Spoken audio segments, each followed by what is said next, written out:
gives you like 32. Yeah. I guess it's because of the chandeliers. Yeah, I mean, without the chandeliers, it's like 26. I mean, without the windows, like.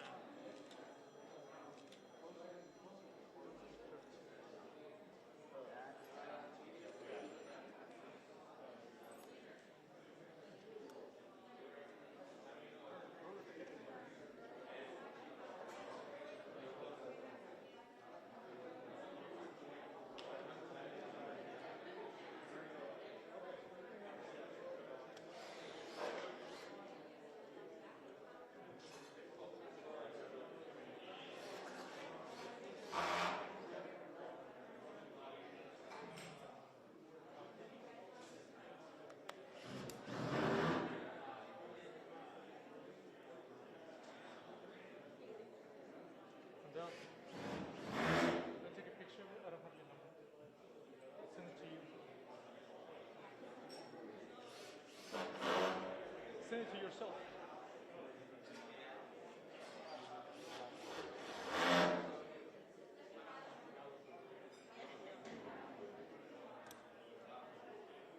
If you need it, I can choose. What is it? It's just a list of. Also, how long is this press conference? 4 hours? And it's No, it's gonna be huge. okay, and it's okay with like press conferences. Yeah, which one?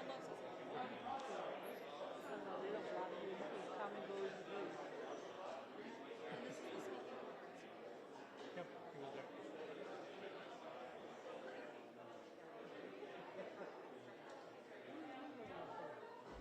So I am a reporter for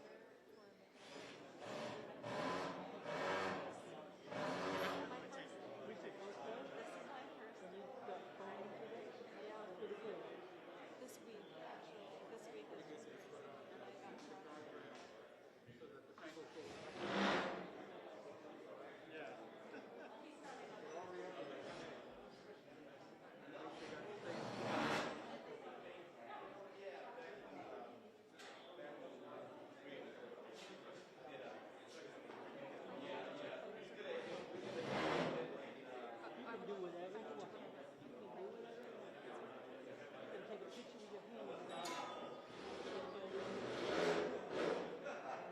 But just be careful with logging in these cameras or the cameras.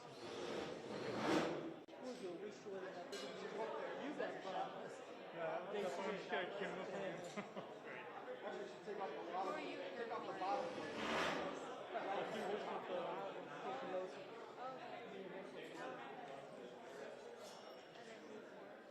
Yeah, we're all the media.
When did you get the newspaper?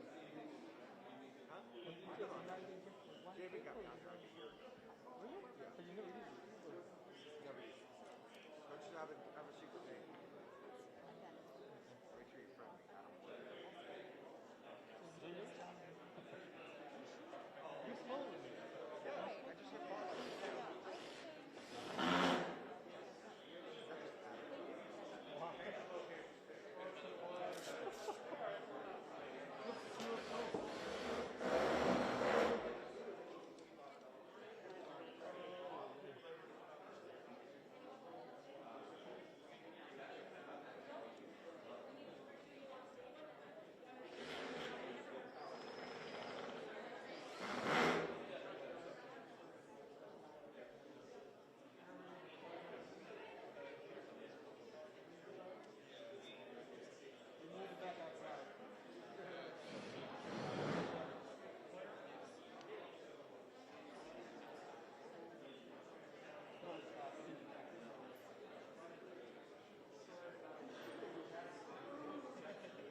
better for video. Stick it behind the back only and then try to do it. Perfect. Thank you.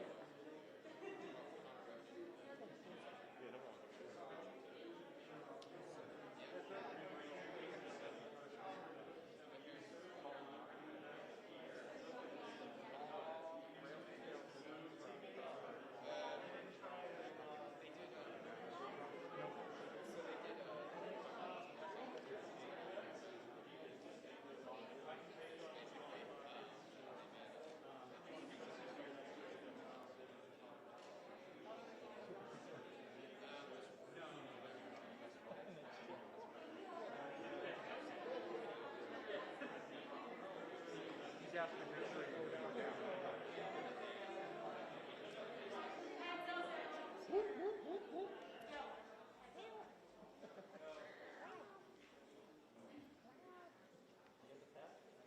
That cat out of here.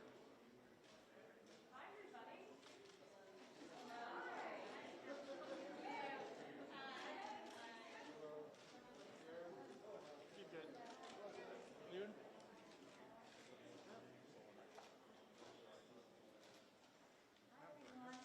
Thanks a lot. Yeah. Oh, I'm glad that we killed.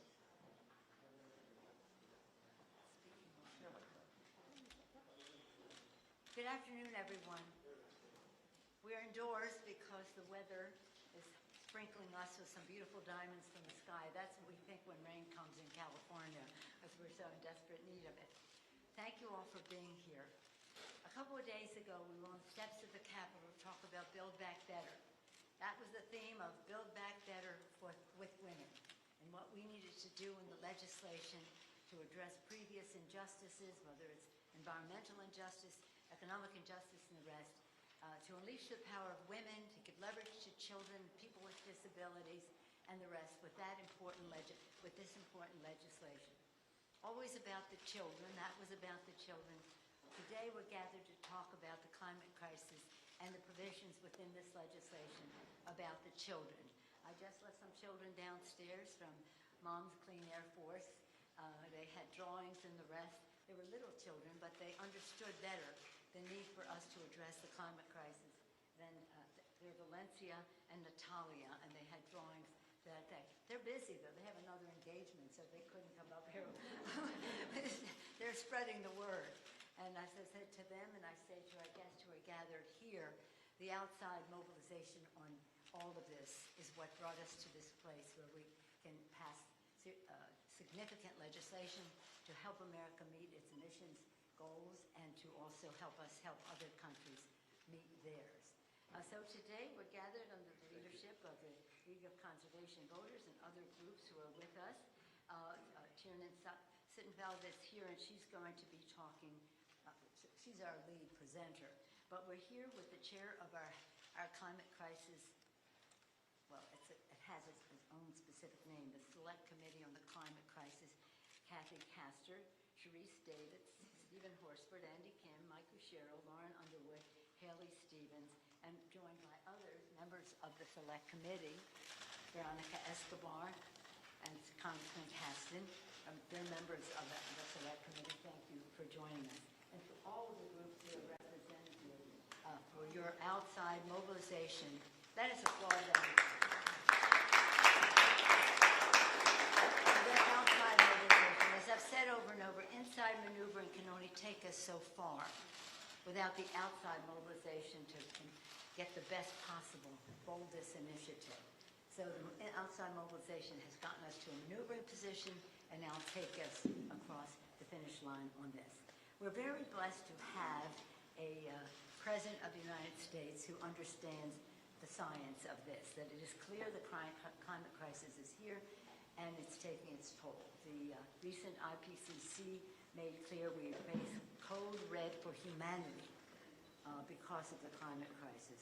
And that is why, inspired by the American people and led by our climate champions and President Biden, our Democratic majorities in Congress are taking action.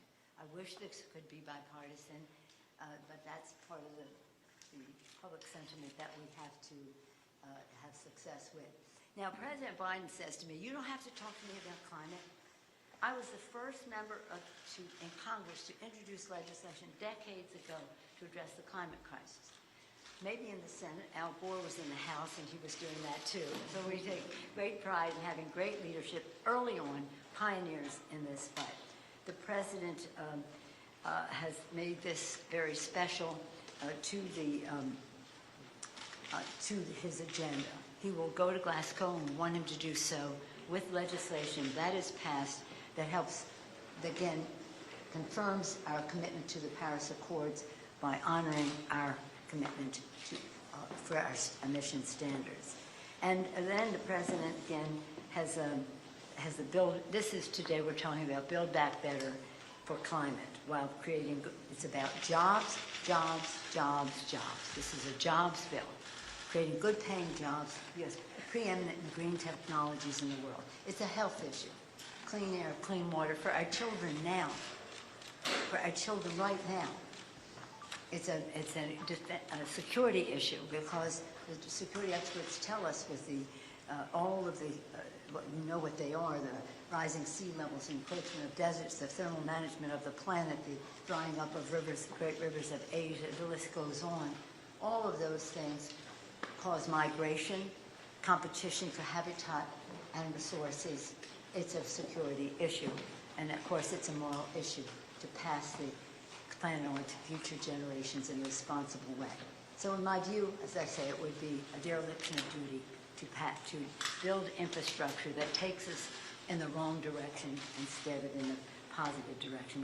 We intend to do that. Now let's keep up the drumbeat of Build That Better on climate, and now it's my privilege to yield to the fearless climate leader. I've seen her in action, relentless, persistent, dissatisfied, but determined to meet the goal from the League of Conservation Voters. Shannon, where are you? Right here. There's Shannon.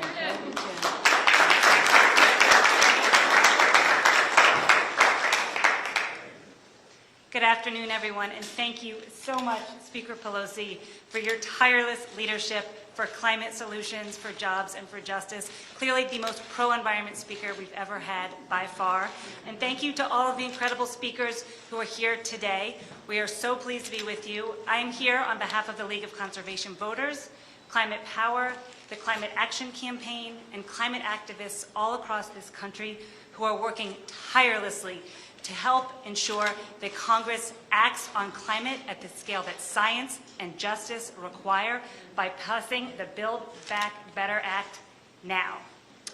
We are all in and working very closely with our partners and allies, environmental justice leaders, labor unions, the young people, the children, my children and all of our children, students, the private sector, and state and local officials who are calling on Congress to meet the moment and to pass the climate test.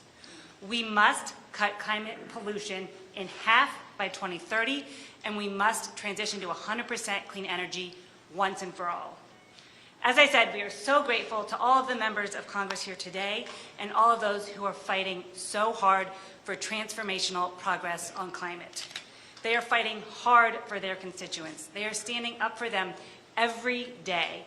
And that is so important as we have seen the deadly and devastating impacts of the climate crisis all around us. We have members from out west who have experienced really horrific heat and fires, to members in the Midwest and up and down the East Coast whose constituents are suffering from floods and deadly storms.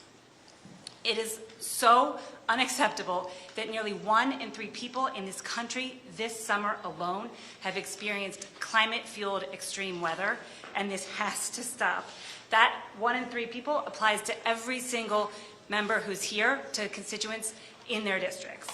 So even as people across this country are suffering already from the impacts of the climate crisis that will only get worse if we don't take immediate action, we are seeing big polluters and their allies launch false and really pernicious attacks on members of Congress. Why?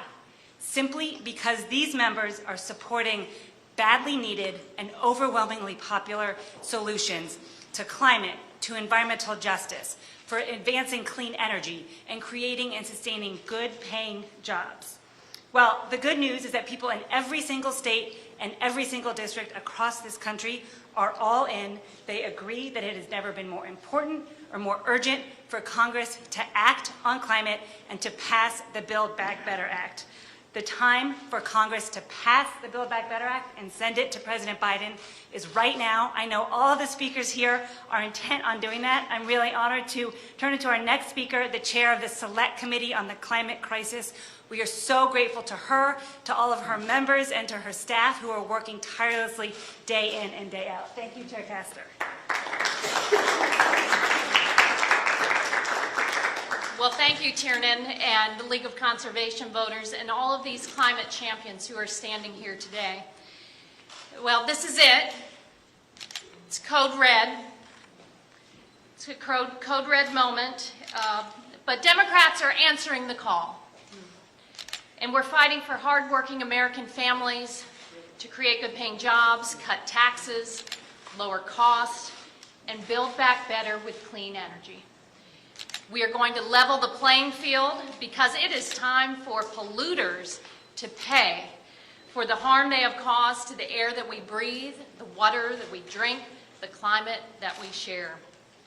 And low-cost, clean energy and American-made electric cars and trucks are coming off the assembly line already. And we intend to make sure that all Americans enjoy the benefits. We know what we have to do. And our only hope to avoid catastrophe is to act with urgency, to act now. This year has sent us many warnings. July was the hottest month ever in history, and this year is likely to be one of the hottest of all time. The climate crisis is clear. The climate crisis is a clear and present danger to American families who are facing brutal heat waves, devastating floods, failed electric grids, and historic wildfires. That is why we are fighting so hard for the Build Back Better Act with President Biden. It will make historic investments in clean energy, in climate resilience, in environmental justice to make America stronger and more resilient. Let me say it again. This is our code red moment. We have to get this right. And I am confident with these climate champions, these members of Congress who are tested, who are standing up for the folks back home, who understand the moral obligation we have to our kids and future generations. We are going to get it right. One of those champions is my good friend and colleague from Illinois, Congresswoman Lauren Underwood. Lauren?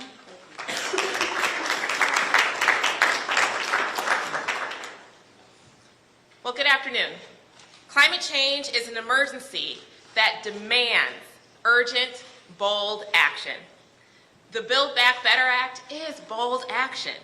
This historic legislation builds on the bipartisan infrastructure package to tackle the climate crisis by helping communities transition to clean energy while creating good-paying jobs to power our future.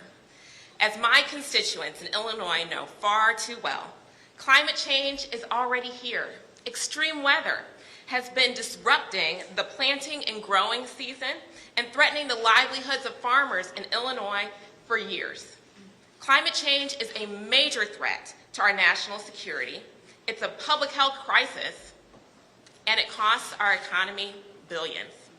We must come together to address this crisis by building back better, making our communities more resilient to climate change while putting millions of Americans to work, upgrading our electric grid, installing solar panels, and weatherizing buildings. We don't have more time to wait. Thank you. And now I'll pass it over to Congresswoman Sharice Davids.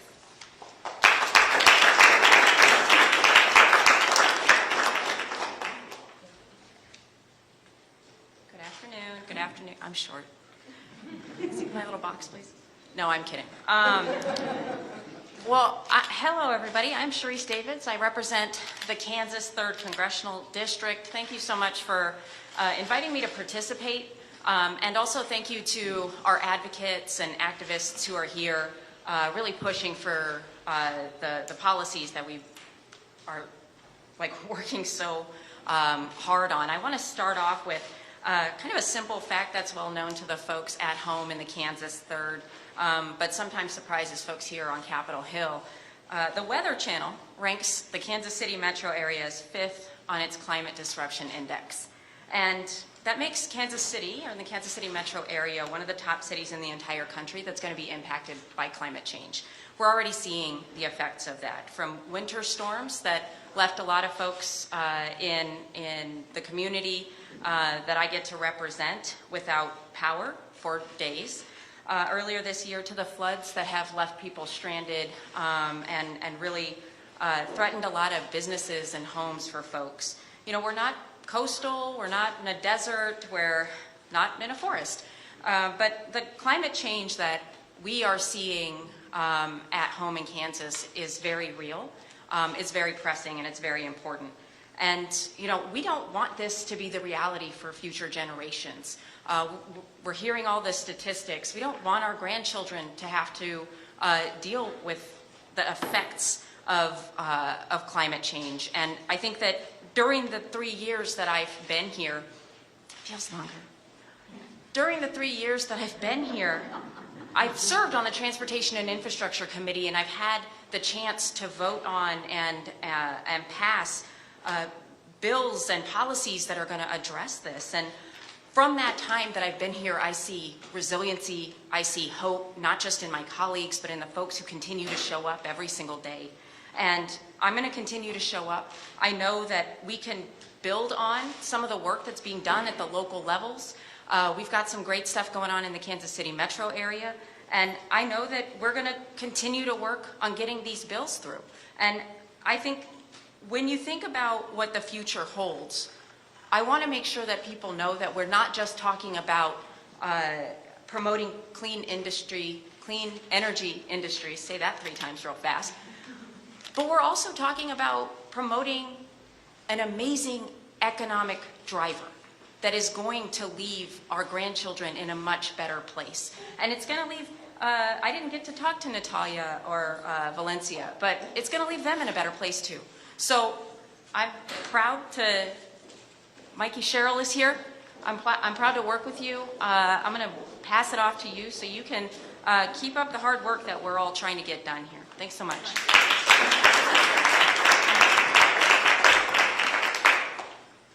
Thanks so much, Cherise. You know, it was sad for me to hear what the speaker had to say about this not being bipartisan.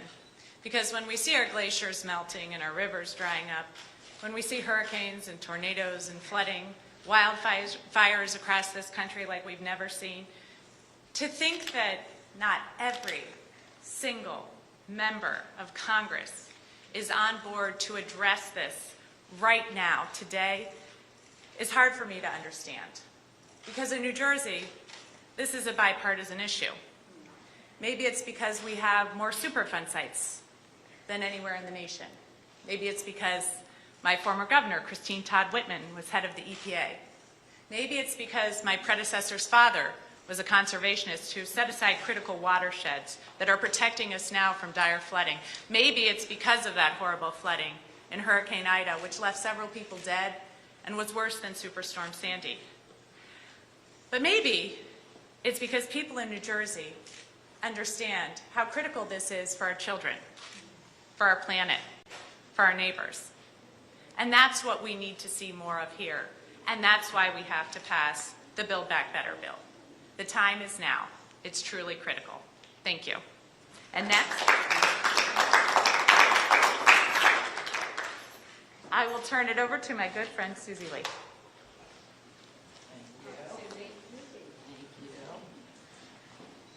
Good afternoon, everyone. I'm so honored to stand here today with my colleagues, the League of Conservation Voters and Climate Power, 2 important organizations that have been leading the fight to really sound the alarm, but more importantly, encourage us to action in addressing the devastating effects of climate change. I represent Las Vegas, Nevada's 3rd congressional district, and we're still recovering like the rest of this country from the devastating impacts of the pandemic. But we can't continue to ignore the climate catastrophe. That's not coming, it's here now. and it's impacting Americans every single day. We're facing historic flooding, wildfires, and never-ending droughts as we're experiencing in the desert Southwest. I represent the district that has Lake Mead, the water source for much of the Southwest, and the Hoover Dam. And Lake Mead is at the lowest level it's been since the Hoover Dam was constructed. And that's why I'm supporting the Build Back Better agenda and the bipartisan infrastructure bill. In fact, I'm proud to tell you that my bill, the Large-Scale Water Recycling Project Investment Act, is included. Water recycling is just one way that we can preserve our most precious resources, and I'm excited that we have the opportunity to put that into action. But the work doesn't stop there. Nevada is already a leader when it comes to clean energy, especially solar energy. And we get, obviously, we have about 300 sunny days per year. But the Build Back Better Act will create thousands of clean energy jobs, reducing our carbon emissions while combating climate change. And I am proud to be a supporter and can't wait to vote for the Build Back Better Act. And with that, I will introduce my dear friend, Haley Stevens from Michigan.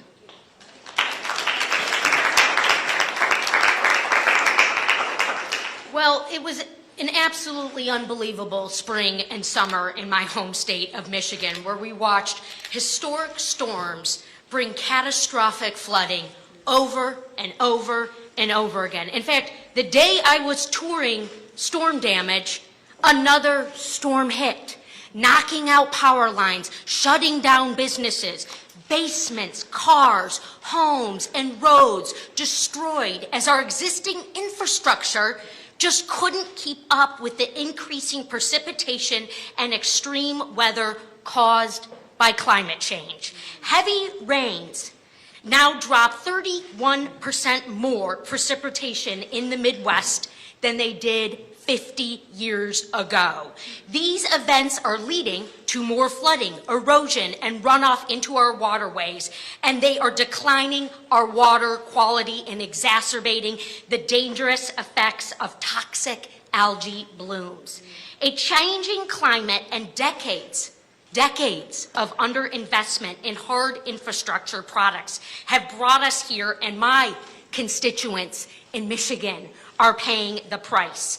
The EPA estimates that higher temperatures associated with unmitigated climate change could result in approximately $6 billion annually in added road maintenance costs and over $1 billion in impacts to rail transportation by the end of the century.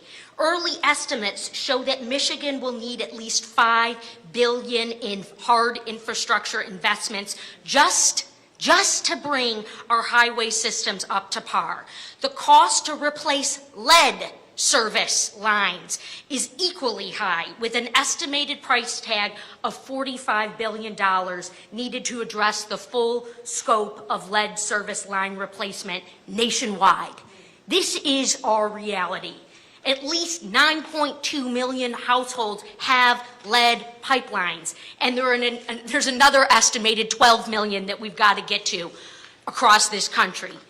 This summer, even for the lucky ones who didn't have their basement flooded or their property destroyed, major stretches of highway were closed and shut down, leaving people unable to work. Just as our small businesses were opening up again, they had to shut down to address what the flooding caused, their power outages. This is terrible for southeastern Michigan. It's absolutely right. The time is now to come together in a bipartisan fashion as a government to build back better. I want to get this done at the state, local, and federal level, and we can do this. So let me bring up my colleague, Stephen Horsford. All right. And we will get it done with the leadership of our Speaker. Thank you, Speaker Pelosi and Tiernan, with the League of Conservation Voters and Moms Clean Air Force and all of the organizations. I'm Stephen Horsford, and I represent Nevada's 4th District, which is 52,000 square miles, half the state of Nevada, including Las Vegas.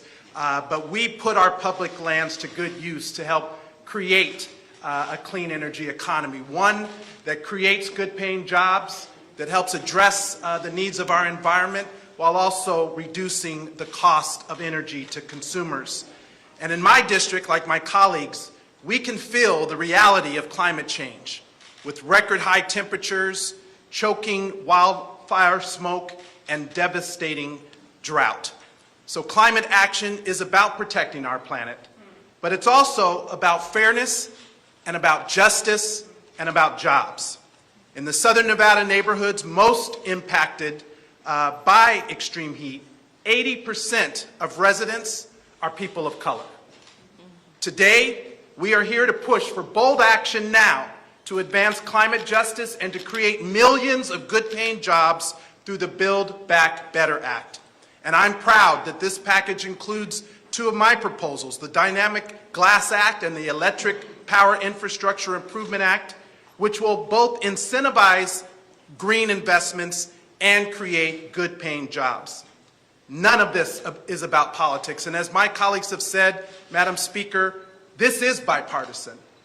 Why? Because our constituents, whether they be Republicans, Democrats, or independents, they want climate action now, and with the Democrats in charge of this House and the Senate and the White House, we will deliver with the Speaker's leadership.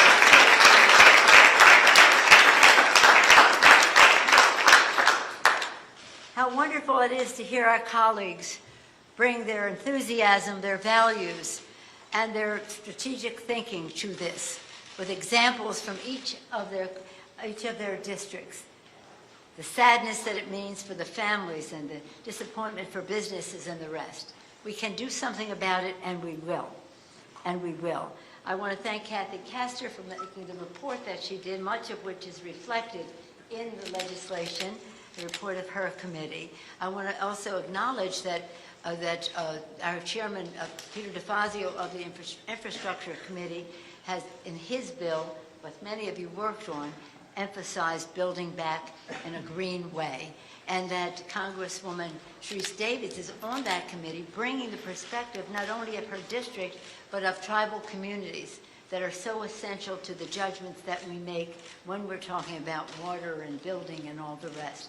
So we have the beautiful diversity of thinking geographically, generationally, ethnically, in every possible way. And we will achieve what we need to do because it's absolutely necessary. So what's our goal? Our goal is to pass this legislation, our goal to meet the standards that we have, 50% 2030, 100% 2050. What is our purpose? And to do so in a way that is a model for the world. We fully intend to do it. And we couldn't do it without, again, the leadership of our colleagues that you heard from and so many more in the Congress, but also the outside mobilizing. So thank you all for being here. So many other groups downstairs. And I call them, thank you to your organizations, but also to your volunteers. In this and as in every other thing we do, our VIPs are our volunteers. They are the ones that make it all happen. So again, as has been said, this is bipartisan across the country. Across the country, high numbers in support of protecting the planet. And actually in a poll today, it said that it supports some of the things it's seen about legislation, but 57% said they wanted to see more. And this is what this is about. So we want to do more. We want to do it now. Climate action now. Thank you all for participating today.